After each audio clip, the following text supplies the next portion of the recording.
Kutukan Nusantara. Terima kasih semuanya sudah kembali lagi di channel Kutukan Nusantara. Di tengah banyaknya video di luar sana, kalian tetap memilih untuk menonton video ini, dan Bima benar-benar bersyukur serta berterima kasih atas dukungan kalian. Kalau kalian menyukai konten ini, jangan lupa untuk like, share, dan yang paling penting, tekan tombol subscribe untuk membantu channel Bima, ya. Bagi teman-teman, kakak-kakak, atau bapak, ibu sekalian yang memiliki cerita horor atau pengalaman mistis dan ingin membagikannya kepada semua orang, kalian bisa mengirimkannya ke Gmail atau WhatsApp yang tertera di layar. Tanpa membuang waktu lebih lama lagi, Bima izin untuk mulai menceritakan kisah hari ini. Semoga kalian semua bisa menikmati cerita ini. Cerita hari ini dikirimkan oleh seorang embak bernama Damai. Bima harus mengakui ya, teman-teman, biasanya channel yang membahas cerita hantu itu, isinya murni cerita seram yang menakutkan saja. Tapi entah kenapa, channel ini seringkali menerima cerita-cerita yang sangat tragis, menyayat hati, dan penuh penderitaan. Kisah hari ini pun kembali menjadi sebuah cerita yang sangat pedih. Embak Damai bercerita bahwa ibunya lah yang pertama kali menceritakan kisah ini kepadanya. Ibunya bernama Santi. Jika nama keduanya digabungkan, menjadi Santi Damai yang bermakna kedamaian. Sejak masih kecil, ada satu hal yang membuat Embak Damai sangat keheranan. Mengapa di rumahnya ada altar atau tempat sembahyang leluhur yang memajang foto dua orang nenek? Artinya, ibunya seolah memiliki dua orang ibu. Saat ia masih kecil dan bertanya, ibunya tidak pernah mau menjawab. Sampai ketika ia mulai beranjak dewasa dan sudah bisa berpikir kritis, ia kembali bertanya mengapa keluarganya mendoakan satu orang kakek tapi mendoakan dua orang nenek. Apakah kakeknya dulu memiliki dua orang istri? Saat itu, ibunya melarangnya bicara sembarangan dan menegaskan bahwa kakeknya bukanlah pria hidung belang seperti itu. Mbak Damai yang masih bingung akhirnya terus mendesak ibunya untuk bercerita mengapa ia memiliki dua nenek. Sang ibu sempat ragu dan menimbang-nimbang sejenak, sebelum akhirnya mulai menceritakan masa lalu yang luar biasa mengerikan. Ibunya menjelaskan bahwa dua nenek yang ada di meja sembahyang itu sebenarnya adalah saudara kandung. Di sini, Bima izin untuk mengubah panggilan kedua nenek tersebut. Sang kakak akan kita sebut Melati, dan sang adik kita sebut Mawar. Mari kita kembali ke masa ketika Melati dan Mawar masih remaja. Melati dan Mawar adalah kakak beradik kandung. Kala itu, kedua orang tua mereka meninggal dunia saat mereka masih sangat kecil. Akibatnya, mereka berdua tidak bisa mengenyam bangku sekolah. Hidup mereka sangat miskin dan melarat. Dua gadis ini harus berjuang menjadi buruh tani, bekerja serabutan untuk orang lain, mengumpulkan sisa-sisa padi atau rumput, hingga mencari buah-buahan liar di hutan demi bisa bertahan hidup dari hari ke hari. Begitulah kehidupan mereka yang serba kekurangan, rombang-ambing oleh nasib hingga Melati menginjak usia 18 tahun dan Mawar berusia 16 tahun. Karena tidak berpendidikan, mereka hanya bisa terus menjadi kuli kasar untuk menyambung nyawa. Selama bertahun-tahun hidup seperti itu, gubuk peninggalan orang tua yang mereka tempati semakin lama semakin hancur dan reot. Uang yang mereka dapatkan dari hasil kerja serabutan hanya cukup untuk makan sehari-hari. Sama sekali tidak ada sisa untuk ditabung. Suatu hari, ada seorang perempuan paruh baya bernama Bi Inah. Bi Inah ini adalah seorang penjual terasi keliling yang biasa berjualan dari satu desa ke desa lain, menyeberangi sungai demi menjajakan dagangannya. Saat ia sedang dalam perjalanan pulang, ia melewati gubuk Melati dan Mawar. Bi Inah pun mampir ke dalam untuk beristirahat sejenak sambil mengobrol dengan mereka. Melihat kondisi gubuk yang sudah nyaris rubuh itu, Bi Inah berkata, Nduk, kalian berdua dengarkan Bibi. Beberapa hari lalu waktu Bibi jualan terasi di seberang sungai sana, Bibi lewat rumah Nyonya Darmi. Nyonya Darmi itu orang kaya raya di seberang sungai, dan kebetulan dia lagi cari pembantu atau babu baru. Terus terang saja, mending kalian berdua ke sana minta kerjaan. Kalau kalian jadi pembantu di sana, kalian bakal dapat gaji, terus makan dan tempat tinggal juga sudah ditanggung di rumah gedongan itu. Kalian bisa hemat biaya makan, dan uang gajinya bisa ditabung buat perbaiki rumah ini. Kalian ini anak perawan, bahaya banget tinggal di gubuk reot begini. Kalau amit-amit ada preman atau bajingan kampung yang mau merangsek masuk dan menodai kalian, kalian gak akan bisa melawan. Mendengar nasihat itu, Melati dan Mawar mulai berpikir. Benar juga apa kata Bi Inah. Gubuk mereka semakin hari semakin reot.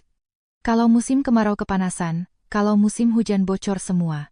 Kalau mereka terus bekerja serabutan di desa ini, uangnya cuma cukup buat makan, tidak akan pernah bisa memperbaiki rumah. Nasihat Bi Inah sangat masuk akal.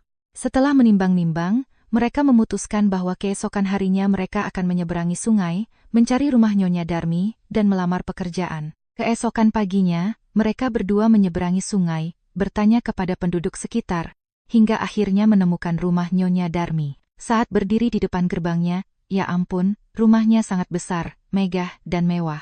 Dua kakak beradik itu sampai melongo keheranan.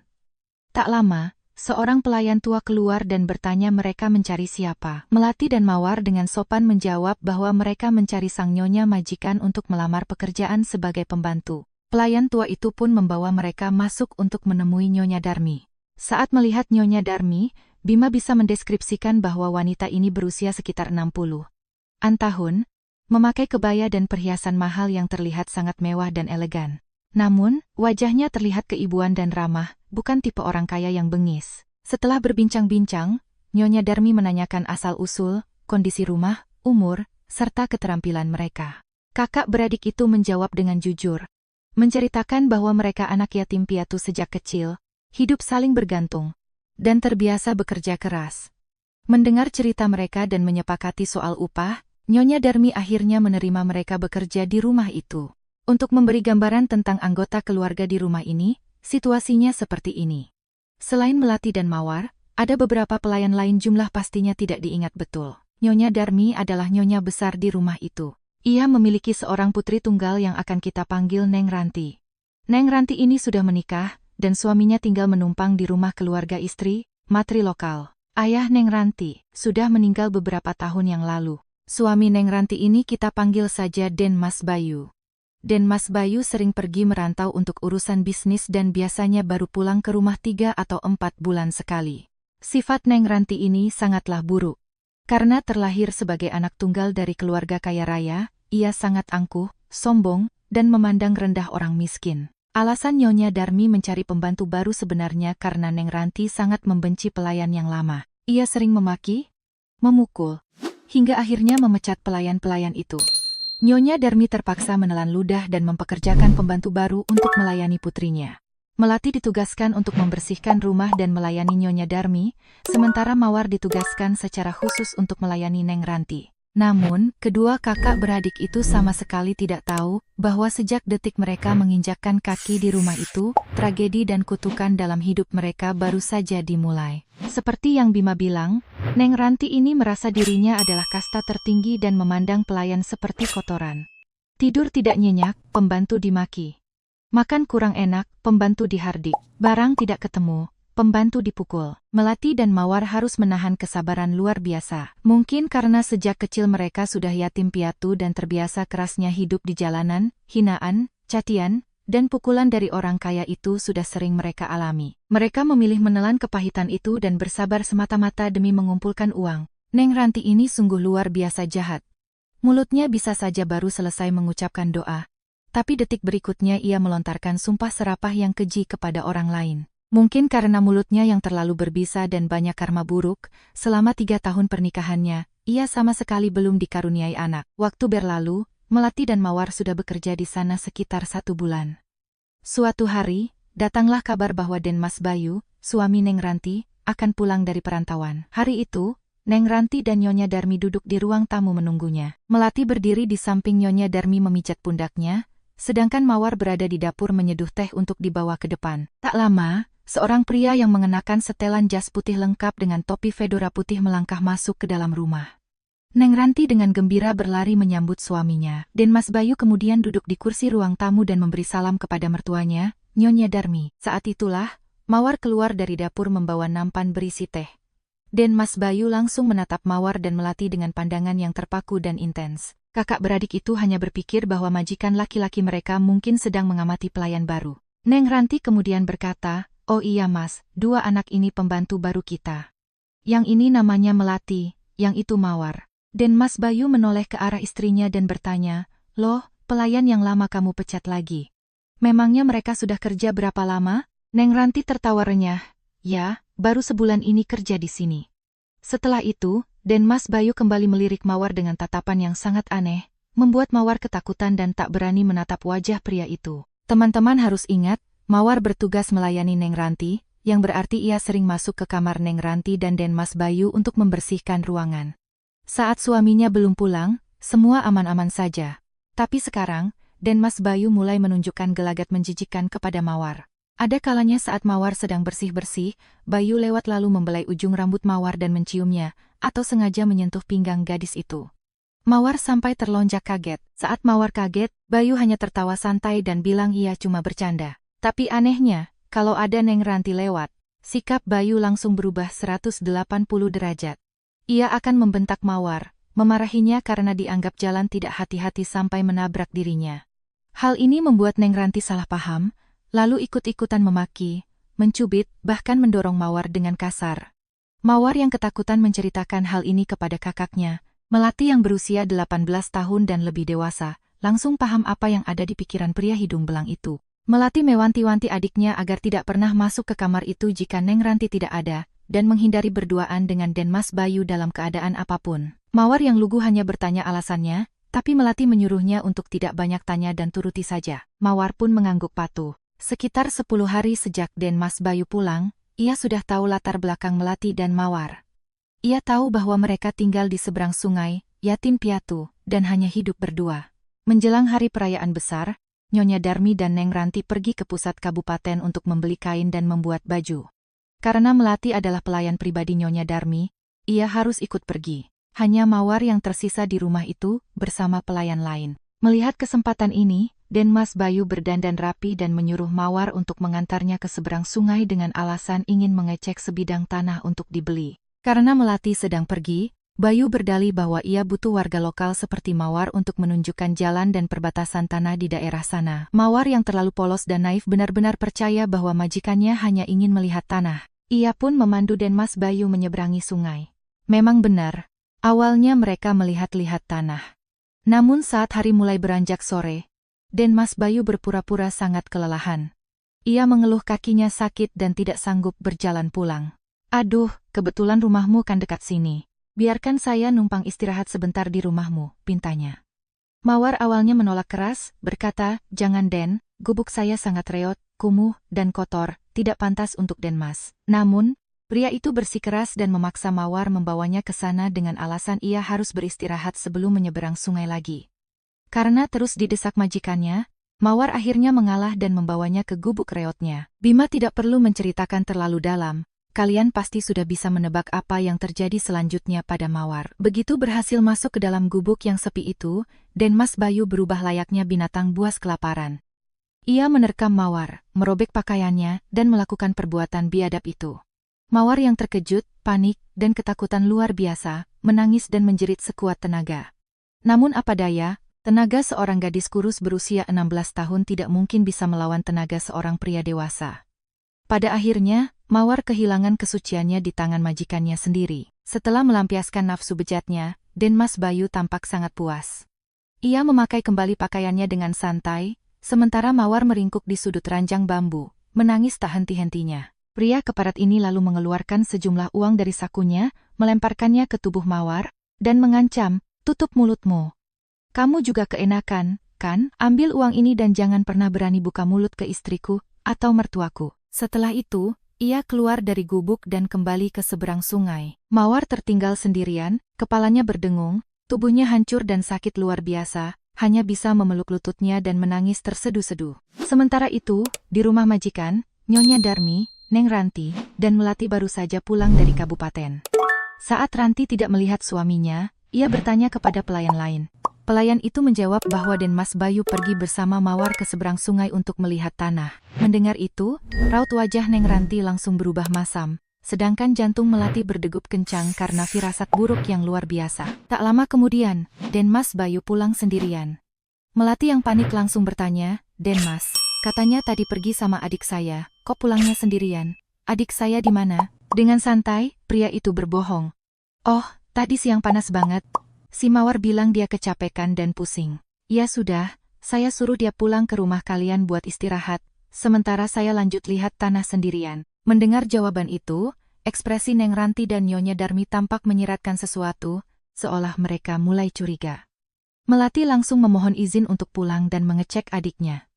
Neng Ranti dan Nyonya Darmi mengibaskan tangan, menyuruhnya pergi. Melati berlari sekencang-kencangnya menuju gubuk mereka.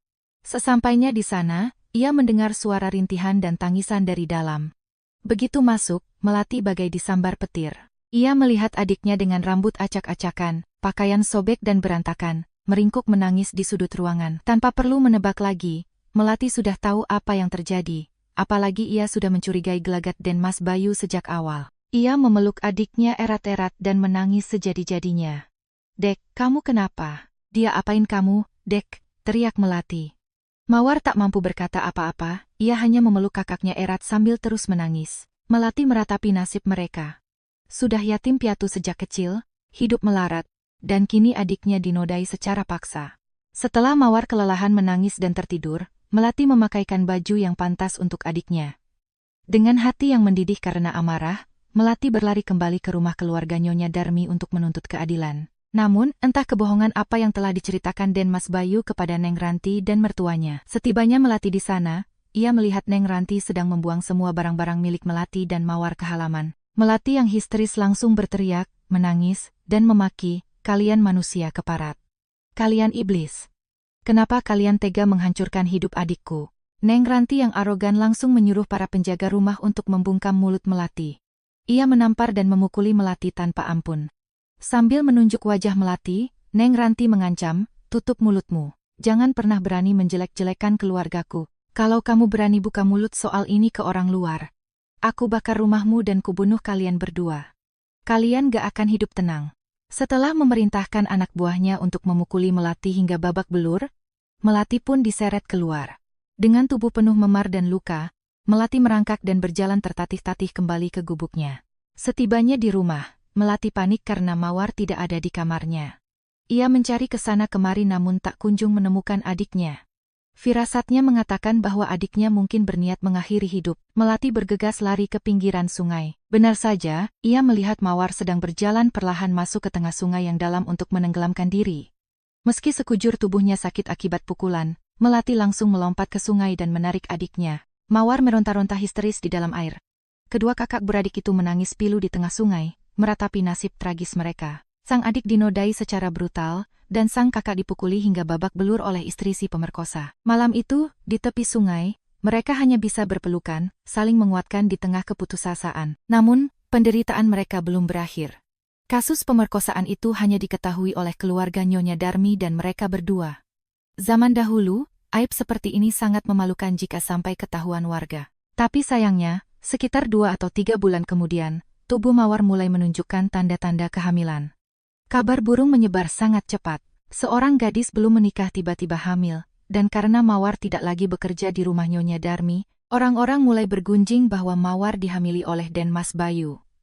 Gosip ini akhirnya sampai ke telinga semua warga di kedua sisi sungai. Mendengar kabar itu, Den Mas Bayu kembali muncul. Kalian harus paham, awalnya pria ini mendatangi Mawar murni karena nafsu bejatnya saja. Namun setelah tahu Mawar hamil, sikapnya berubah. Selama bertahun-tahun menikah dengan Ranti, ia tak kunjung punya anak, tapi hanya dalam satu kejadian dengan Mawar, gadis itu langsung hamil. Ia sangat yakin itu darah dagingnya. Den Mas Bayu mulai mengendap-endap mendatangi gubuk mereka. Setiap kali melihat pria itu, Melati dan Mawar langsung mengunci pintu dan mengusirnya. Tapi Bayu tak menyerah, ia memohon dari luar pintu, berjanji jika anak itu lahir ia akan membiayainya, memberi uang untuk memperbaiki gubuk, dan menafkahi mereka. Karena hidup mereka sangat melarat, untuk makan sendiri saja susah apalagi membesarkan bayi, akhirnya dengan berat hati mereka menerima uang pemberian Den Mas Bayu demi bertahan hidup. Sayangnya, Neng Ranti akhirnya mengetahui bahwa suaminya sering mengantar uang ke gubuk dua bersaudari itu. Saat itulah, tragedi yang sesungguhnya terjadi. Saat itu usia kandungan Mawar sudah sekitar 5 atau 6 bulan. Suatu sore, ketika Melati dan Mawar sedang berada di gubuk, terdengar suara langkah kaki yang kasar dan ramai dari luar. Tiba-tiba, 5 atau 6 pria bertubuh kekar mendobrak masuk, menyeret Mawar dan Melati keluar gubuk. Pemimpin rombongan itu tak lain adalah Neng Ranti sendiri. Wajah Melati dan Mawar pucat pasi. Mawar gemetar ketakutan, sementara Melati langsung bersujud dan memohon, "Neng Ranti, saya mohon, ampun Neng, tolong jangan sakiti adik saya mohon Neng." Neng Ranti melangkah maju, mencengkeram dagu Mawar dengan kasar dan mendesis. "Hebat banget kamu, ya? Udah berani hamil anak suamiku? Sekarang berani-beraninya terima uang dari suamiku. Uang suamiku itu uangku. Berani-beraninya kamu." Plak, Neng Ranti menampar wajah Mawar berkali-kali dengan keras. Lalu, ia menoleh ke salah satu algojonya dan memerintahkan, "Ambil balok kayu yang besar itu. Pukul perut perempuan ini sampai jabang bayinya keluar. Mendengar perintah biadab itu, Mawar dan Melati menjerit histeris. Mereka bersujud dan meratap memohon ampunan. Neng, ampun Neng, jangan lakukan itu. Lakukan apa saja padaku Neng, tapi tolong jangan sakiti anakku, tangis Mawar. Melati yang kepalanya terus dijedukkan ke tanah memohon tak kalah histeris. Neng, bunuh saya saja Neng, bunuh saya tidak apa-apa.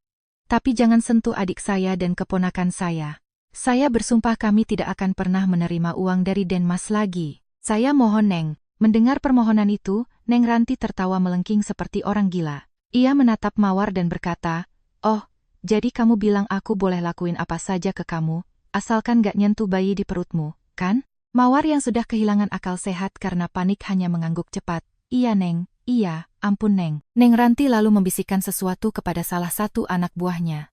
Pria itu masuk ke dapur gubuk. Tak lama kemudian, ia keluar membawa sepanci besar air mendidih yang sedang dimasak oleh Mawar sebelumnya. Melihat panci berasap itu, kedua kakak beradik itu bingung sekaligus dicekam kengerian yang luar biasa. Neng Ranti menyuruh anak buahnya menekan tubuh Mawar ke tanah, menahan kaki dan tangannya erat-erat. Ia berdiri di atas kepala Mawar, menatap merendahkan, lalu berkata, "Kamu bilang aku boleh lakuin apa aja kan? Wajahmu ini terlalu cantik ya, sampai bisa menggoda suamiku." Sambil berteriak penuh kebencian, Neng Ranti perlahan-lahan memiringkan panci itu. Ia tidak mengguyurnya sekaligus, melainkan menuangkan air mendidih itu secara perlahan-lahan ke wajah Mawar. "Aregehah!" Mawar menjerit dengan suara yang sangat mengerikan. Ia meronta-ronta kesakitan tapi tak bisa lepas karena tubuhnya ditahan kuat-kuat oleh para algojo. Melati yang ditahan di sebelahnya berteriak sampai pita suaranya nyaris putus, "Lepaskan adikku. Lepaskan dia, Neng, saya mohon ampun Neng." Kulit wajah Mawar langsung melepuh, memerah, dan mengelupas. Air mendidih itu mengalir masuk ke mata, hidung, dan mulutnya. Rasa sakitnya tak bisa diungkapkan dengan kata-kata. Setelah air di panci itu habis, Neng Ranti melemparkan pancinya. Para algojo melepaskan cengkeraman mereka pada Mawar dan Melati. Mawar hanya bisa berguling-guling di tanah, memegangi wajahnya sambil menjerit dan menangis kesakitan. Neng Ranti dan anak buahnya pergi begitu saja sambil tertawa puas. Melati merangkak mendekati adiknya dengan hati hancur lebur. Mawar merintih kesakitan dengan kulit wajah yang melepuh parah. Di zaman itu, pengobatan untuk luka bakar parah sangatlah minim, apalagi untuk orang miskin seperti mereka. Melati berlari mencari tabib desa untuk memberikan pertolongan pertama, tetapi apalah daya, wajah yang disiram air mendidih seperti itu tidak mungkin bisa kembali seperti semula. Ini adalah kejahatan yang luar biasa keji. Bima sendiri saat membaca bagian ini merinding dan tidak habis pikir ada manusia sejahat itu. Kalian mungkin bertanya, kenapa Neng Ranti berani berbuat sekejam itu? Tidakkah ia takut pada hukum atau polisi? Teman-teman bisa tanyakan kepada kakek nenek kalian, di zaman dulu, orang kaya raya yang memiliki kekuasaan seringkali bertindak kebal hukum. Untuk orang miskin dan sebatang kara seperti Melati dan Mawar, mustahil mereka bisa menuntut ke pengadilan. Mereka hanya bisa menelan penderitaan itu dalam-dalam. Akibat kejadian itu, wajah Mawar hancur total. Kulitnya mengelupas, bengkak, dan bernanah. Lebih tragis lagi, kedua bola matanya rusak parah hingga Mawar menjadi buta permanen. Dari seorang gadis muda yang normal, ia berubah menjadi wanita buta dengan wajah yang hancur. Kakak beradik itu harus melewati hari-hari yang penuh siksaan hingga akhirnya bayi di perut Mawar lahir. Bayi itu berjenis kelamin perempuan, dan Mawar memberinya nama Santi, dengan harapan hidup anak ini kelak akan damai dan aman. Melati bercerita bahwa karena Mawar sudah buta, ia tak pernah bisa melihat wajah darah dagingnya sendiri. Setiap hari, Mawar akan meraba wajah bayinya perlahan dengan jari kelingkingnya menyentuh hidung, bibir, dan matanya untuk membayangkan wajah putrinya. Untuk mengetahui seberapa besar anaknya tumbuh, Mawar mengukur tubuh bayinya dengan jengkal tangannya setiap hari. Melati yang melihat pemandangan itu dari sudut ruangan hanya bisa menangis dalam diam, takut suaranya terdengar oleh Mawar dan menambah kesedihannya. Setiap malam, Mawar memeluk bayinya dan menangis tanpa henti. Bayangkan saja, seorang ibu yang baru melahirkan, dengan kondisi fisik yang hancur, setiap malam menangis dalam kesedihan yang mendalam. Tubuh manusia tak akan sanggup menahannya. Saat bayi Santi berusia 3 atau 4 bulan, pada suatu malam, Mawar menghembuskan napas terakhirnya. Keesokan paginya, Melati terbangun karena mendengar tangisan keras bayi Santi. Ia heran mengapa Mawar tidak menyusuinya. Saat Melati mendekat, ia melihat tubuh Mawar sudah kaku, dingin, dan membiru. Adiknya telah meninggal dunia. Melati memeluk jenazah adiknya dan bayi Santi, menangis melolong-lolong.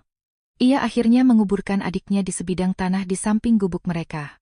Kabar kematian Mawar akhirnya terdengar oleh warga. 3 atau 4 hari setelah kematian Mawar, Mas Bayu datang kembali. Saat itu, Melati sudah kehilangan seluruh energinya. Ia bahkan tak sanggup lagi untuk memaki atau mengusir pria itu. Melati hanya duduk mematung memeluk bayi Santi. Mas Bayu menyapanya, lalu berjalan ke altar sederhana di mana Melati meletakkan tempat dupa, kemenyan untuk mendoakan arwah Mawar. Bayu mencoba menyalakan dupa, tapi anehnya api itu terus mati. Ketika akhirnya dupa itu menyala dan ditancapkan, wadah kemenyan itu tiba-tiba terpelanting jatuh ke tanah. Itu adalah pertanda jelas bahwa arwah Mawar menolak keras kehadiran pria itu. Mas Bayu akhirnya pulang dengan wajah tegang. Tepat pada sore menjelang malam di hari yang sama, Melati yang sedang tertidur karena kelelahan, sayup-sayup mendengar suara memanggilnya. "Mbak, Mbak, bangun, Mbak." Melati membuka mata dan terkesiap. Di ambang pintu, berdirilah sosok Mawar. Penampilannya sama persis sebelum ia meninggal, wajahnya yang hancur, matanya yang buta dan terpejam. Sosok itu mengangkat tangan, menunjuk ke arah luar pintu dan berteriak keras, "Lari Mbak! Lari sekarang, Mbak! Lari!" Melati tersentak bangun dari tidurnya. Jantungnya berdebar kencang. Ia menyadari hari sudah gelap gulita, dan pintu gubuknya tiba-tiba terbuka tertiup angin. Di telinganya masih terngiang jelas gema suara adiknya, "Lari Mbak, lari." Firasat Melati mengatakan ada sesuatu yang sangat buruk akan terjadi. Tiba-tiba bayi Santi menangis. Melati langsung menggendong bayi itu, berlari secepat kilat keluar dari gubuk dan menembus gelapnya malam. Ia terus berlari tanpa tahu arah tujuannya. Setelah berlari cukup jauh, Melati menoleh ke belakang. Di kejauhan, ia melihat cahaya terang benderang. Saat diperhatikan, tampak serombongan orang membawa obor api berjalan menuju gubuknya. Di antara mereka, terlihat sosok Neng Ranti. Melati bersembunyi di balik semak-semak dan menyaksikan kejadian mengerikan itu. Orang-orang itu mulai menumpuk kayu di sekeliling gubuknya, menyiramkan minyak tanah, lalu melemparkan obor. Api berkobar hebat, melahap habis gubuk reot itu. Melati merinding hebat. Jika saja arwah Mawar tidak membangunkannya tadi, ia dan bayi Santi pasti sudah hangus terbakar hidup-hidup di dalam sana. Dari kejauhan, terdengar tawa melengking Neng Ranti yang menggema di tengah malam. Rupanya, karena Mas Bayu datang melayat pagi tadi, kebencian Neng Ranti kembali memuncak dan ia memutuskan untuk melenyapkan Melati dan bayi itu selamanya. Sungguh iblis berwujud manusia. Malam itu juga, Melati berlari menyelamatkan diri dan bayi Santi, kabur jauh dari desa itu untuk menghindari kejaran Neng Ranti. Kehidupannya setelah itu sangatlah keras, hidup menggelandang tanpa arah. Ia bekerja apa saja, tidur di jalanan, menggendong bayi di punggungnya. Ia harus mengemis susu kambing atau sapi, hingga meminta air tajin, air rebusan beras, dari rumah warga agar bayi Santi bisa bertahan hidup, karena Melati tidak punya ASI. Kadang ada orang yang iba dan menolong, tapi banyak juga yang mengusir mereka. Namun seolah-olah arwah Mawar diam-diam melindungi mereka. Suatu hari Melati bertemu dengan seorang pria baik hati. Seorang pedagang yang bekerja di jalur sungai. Pria itu menolong dan merawat Melati beserta bayi Santi. Seiring berjalannya waktu, pria itu akhirnya menikahi Melati. Usaha pria itu pun berjalan sangat lancar, seakan membawa berkah. Lebih dari setahun berlalu, bayi Santi sudah mulai bisa berjalan dan mengucapkan beberapa kata sederhana. Melati tiba-tiba merasa sangat rindu pada kampung halamannya dan kuburan adiknya. Namun, ia sangat takut jika ketahuan oleh Neng Ranti. Ia dan suaminya akhirnya memutuskan untuk pulang secara diam-diam hanya untuk berziarah. Setibanya di sana, gubuknya sudah rata dengan tanah, ditumbuhi ilalang yang tinggi. Kuburan adiknya pun sudah tertutup semak belukar. Melati menurunkan Santi, menyalakan dupa, dan berkata, "Nduk, ini ibu kandungmu. Beri salam sama ibu, ya."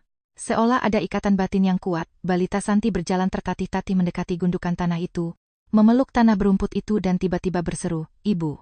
Ibu!" Mendengar itu, hati Melati hancur berkeping-keping. Rasanya seperti ribuan jarum menusuk jantungnya. Ia menangisi nasib tragis adiknya dan nasib keponakannya. Sejak saat itu, Melati menganggap Santi sepenuhnya sebagai anak kandungnya sendiri. Setelah selesai berziarah, saat mereka hendak bergegas pergi karena takut ketahuan keluarga Nyonya Darmi, tiba-tiba ada suara berteriak, "Melati, Melati!" Bukan, ternyata itu Bi Inah, si penjual terasi. Melati yang panik langsung menggendong Santi dan lari terbirit-birit. Bi Inah mengejarnya sambil berteriak, "Jangan lari! Jangan lari. Neng Ranti udah mati. Langkah Melati terhenti. Ia berbalik dengan mata terbelalak. Bi Inah yang terengah-engah mendekatinya dan berkata, "Kamu nggak usah takut lagi, dia udah nggak ada. Ayo mampir ke rumah Bibi, Bibi ceritain semuanya." Di rumah Bi Inah, terungkaplah seluruh rentetan karma mengerikan yang menimpa keluarga kaya itu. Bima akan merangkum ceritanya. Pada malam Neng Ranti membakar gubuk Melati, tiba-tiba angin berhembus sangat kencang dari arah yang tak wajar, meniupkan kobaran api itu tepat ke arah Neng Ranti. Pakaiannya terbakar, rambut dan separuh wajahnya hangus seketika. Ranti menjerit-jerit kepanasan. Setelah api padam, Ranti yang setengah hangus dibawa ke tabib. Warga yang tahu soal pembakaran itu sempat mencari mayat Melati dan bayi Santi di puing-puing gubuk, tapi tak menemukan apa-apa, sehingga mereka yakin Melati berhasil kabur. Namun, karma sesungguhnya baru saja dimulai.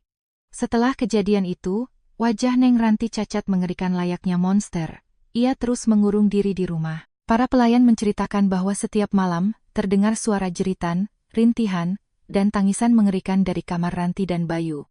Mereka terus-menerus berteriak, "Ampun Mawar, ampun, tolong jangan ganggu kami." Arwah Mawar rupanya menampakkan diri dan meneror mereka setiap malam. Akibat teror gaib yang terus-menerus itu, Neng Ranti akhirnya menjadi gila. Suatu hari, karena tak tahan lagi, ia membenturkan kepalanya sendiri ke pilar rumah kayu jati mereka hingga tewas. Sementara itu, Mas Bayu yang dicekam ketakutan luar biasa, akhirnya ditemukan tewas gantung diri di dalam kamarnya. Nyonya Darmi yang tidak ikut dihantui, akhirnya jatuh sakit karena tak kuat melihat anak dan menantunya tewas mengenaskan, lalu menyusul meninggal dunia tak lama kemudian. Rumah mewah itu akhirnya kosong melompong. Para pelayan menjarah sisa-sisa harta benda dan pergi meninggalkannya. Kini, rumah gedongan itu menjadi bangunan terbengkalai yang sangat angker, di mana tak satupun warga yang berani lewat di depannya. Mendengar cerita itu, Melati akhirnya mengerti. Ternyata selama ini arwah Mawar tidak pernah tenang. Ia menuntut balas atas penderitaan dan kejahatan biadab yang merenggut nyawanya, kakaknya, dan anaknya. Namun, apakah kejadian mistis itu benar-benar murni karena hantu Mawar atau sekadar karma dan kebetulan? Melati sendiri tidak pernah menyaksikannya langsung, ia hanya mendengar dari cerita warga. Begitulah ceritanya, teman-teman. Ketika Santi tumbuh dewasa, ia melahirkan seorang anak perempuan yang diberi nama Damai, orang yang mengirimkan cerita ini kepada kita. Meg Damai mewarisi seluruh kisah kelam nenek-neneknya. Saat Melati, yang kita sebut Nenek Melati, sudah tua, ia menceritakan semuanya kepada Ibu Santi. Dari sanalah Ibu Santi tahu masa lalunya dan mengapa ia memiliki dua ibu, dan Mbak Damai tahu mengapa ada dua foto nenek di altar sembahyang keluarga mereka. Dan itulah akhir dari kisah kita hari ini. Bagaimana pendapat teman-teman tentang tragedi yang menimpa Melati dan Mawar? Jangan lupa tinggalkan komentar kalian agar Bima bisa membacanya. Ya, terima kasih banyak karena sudah menonton video ini sampai habis. Sampai jumpa lagi, dan selamat malam pada cerita-cerita horor berikutnya.